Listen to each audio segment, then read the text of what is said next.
Good morning, students. Class 6 English Grammar, Chapter 5 Verbs. Till now, we have read about the different forms of the verbs, that is, transitive and intransitive verbs.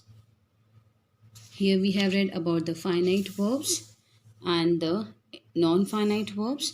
Non-finite verbs के हमने 3 forms को भी read किया है. These are the infinitive, the gerund and the participle. Now related to this आज हम कुछ exercises करेंगे. Page number 37. You can have a look. Rewrite the sentences in your notebook using gerunds in place of the underlined words. यानी जो words यहाँ पे underline हैं इसके जगह हमें gerunds को use करना है. For example, the first sentence, I like to fish. जो अंडरलाइन वर्ड है टू फिश उसकी जगह मैंने यहाँ पूरे सेंटेंस को चेंज करके लिखा है I enjoy fishing. Okay, similarly we can change certain words if we need, but बाकी में हमें कोई चेंजेस नहीं चाहिए. जो वर्ड्स अंडरलाइन हैं हम सिर्फ उन्हें ही चेंज करेंगे. और यहाँ जैसे मेंशन किया है री राइट, यानी जो ये अंडरलाइन वर्ड्स है इसकी जगह जो हम न्यू वर्ड लिखेंगे उसे लिखते हुए हमें सेंटेंस को रीराइट करना है. बट अभी एट प्रेजेंट हम ऐसा कुछ नहीं करेंगे. आप अपनी बुक में ही इन वर्ड्स को मेंशन कर लीजिए सो दैट यू रिमेंबर कि जब आप एग्ज़ाम्स में या रिवीजन वर्क में या जब भी मैं आपसे कहूँ नोटबुक में वर्क करने के लिए आप इस वर्ड को इन 2 वर्ड्स की जगह लिखकर इस सेंटेंस को दोबारा रीराइट करेंगे. ओके, टू कुक की जगह आ गया cooking, to swim swimming, to read reading, to dance dancing. Question number D. Choose the correct participle from the bracket to fill in the blanks. Now in the brackets we have given certain participles are mentioned जो हमें sentence के according choose करके blanks में लिखने हैं. First one, the sailing boat left the harbor. यानी जो boat cell कर रही थी उसने हार्बर को छोड़ दिया. हार्बर जिस तरह से ट्रेन्स होती हैं उसके लिए पर्टिकुलर प्लेटफॉर्म स्टेशंस होते हैं एज अ स्टैंड जहाँ पे ट्रेन्स आती हैं. सिमिलरली जो बोट्स होती हैं वो हार्बर पे आके रुकती हैं. ओके, तो सेलिंग मीन्स जो बोट मूव ऑन कर रही है किसी वर्किंग के लिए, वो वहाँ से जा चुकी है.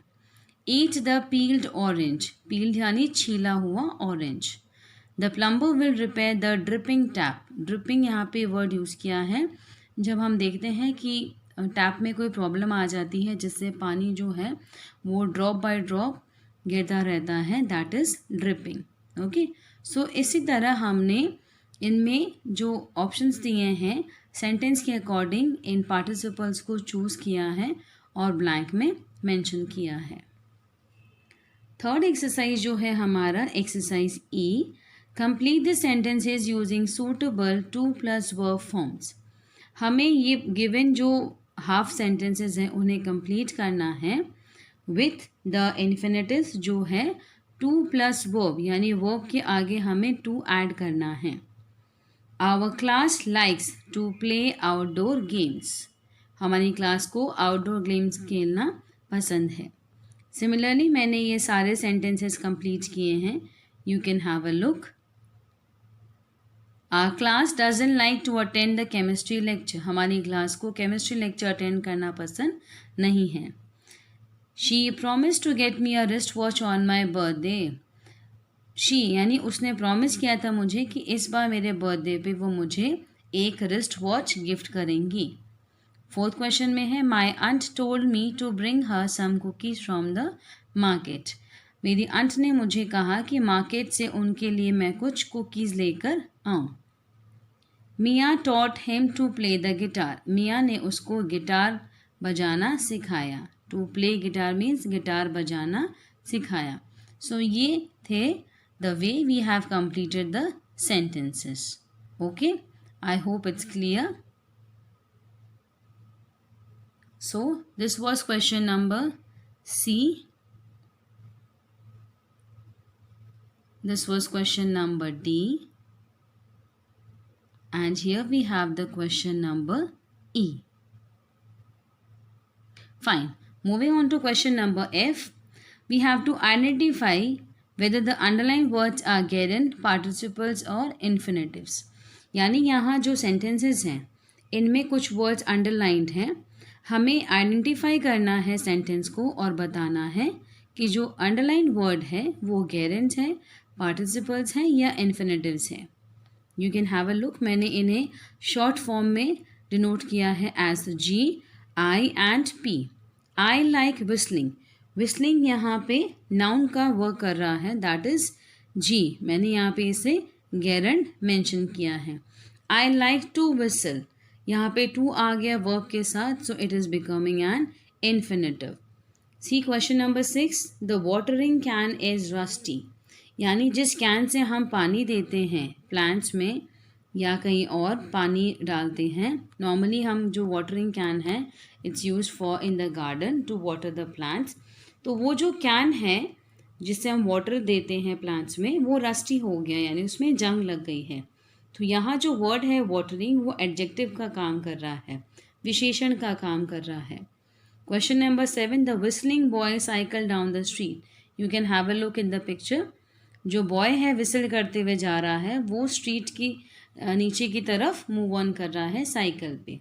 ओके, इसी वे में सिमिलरली मैंने जो अंडरलाइन वर्ड्स हैं उन्हें पी, जी और आई फॉर्म में रेफ़र किया है कि ये पर्टिकुलर इस ग्रुप के सेंटेंसेस हैं।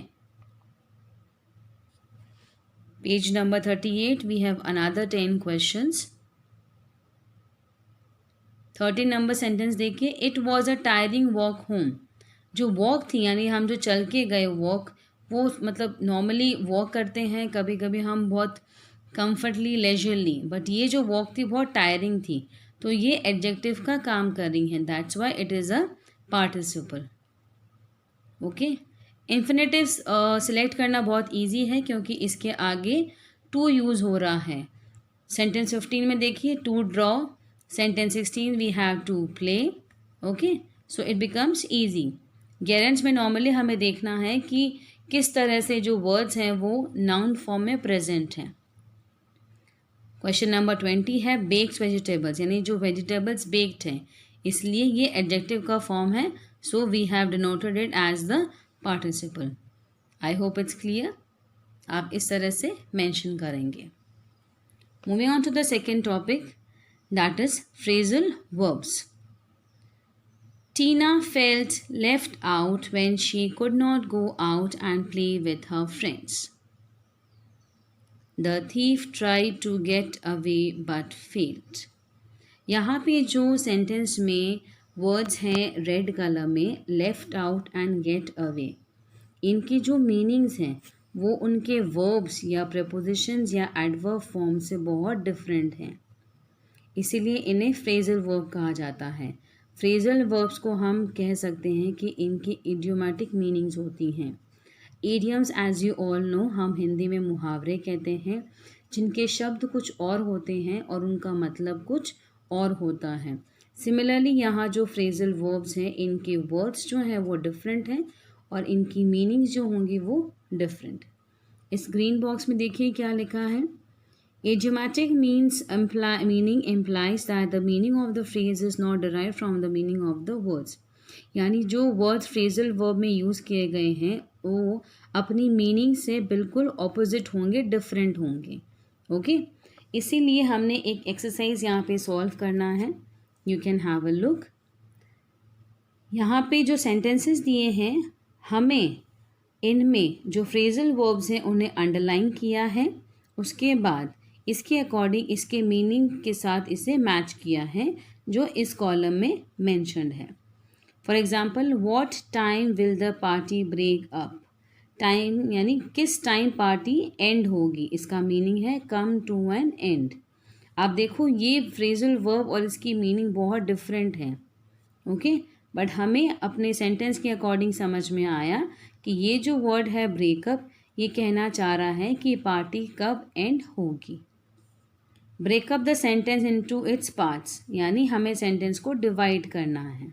Okay, a thief breaks into houses, thief enters without permission, यानी बिना परमिशन घर के अंदर आ गया। I am going to turn in हो गया go to bed. Turn down his request, यहाँ टर्न डाउन है रिफ्यूज़, उसकी रिक्वेस्ट को रिफ्यूज़ कर देना। She will set out on track tomorrow, जो हम ट्रैकिंग पे जाते हैं माउंटेन्स पे या किसी एडवेंचरस ट्रिप पे, सो सेट आउट दैट इज़ हम कह सकते हैं इट इज़ स्टार्ट, यानी शुरुआत करेंगे कल। She will set about completing the report, यहाँ पे है टेक स्टेप्स फॉरवर्ड, यानी जो रिपोर्ट कंप्लीट करनी है उसके लिए जो भी स्टेप्स लेने हैं वो कल उसे कर लेगी start. She has set apart some money for the holiday, set apart है रिजर्व्ड, यानी हॉलीडेज़ के लिए उसने कुछ पैसे रिजर्व करके यानी संभाल के रखे हैं। सो आपने देखा कि जो फ्रेजल वर्ब्स हमने अंडरलाइन किए उनके जो वर्ड्स हैं उनकी मीनिंग से बहुत डिफरेंट हैं, बट सेंटेंस के अकॉर्डिंग हमने इनको समझा और इनके मीनिंग के साथ इनको मैच किया। ओके, आज मैं यहीं पे एंड कर रही हूँ हमारा वीडियो। आप जो हमने ये 4 एक्सरसाइजेस प्लस जो आज का नया टॉपिक है फ्रेजल वर्ब्स, इसे रीच किया है। You try to understand them and complete the work accordingly. Most probably in our next video will complete our chapter, जो रिमेनिंग एक्सरसाइज हैं उन्हें हम कंप्लीट करेंगे। Till then take care, thank you class.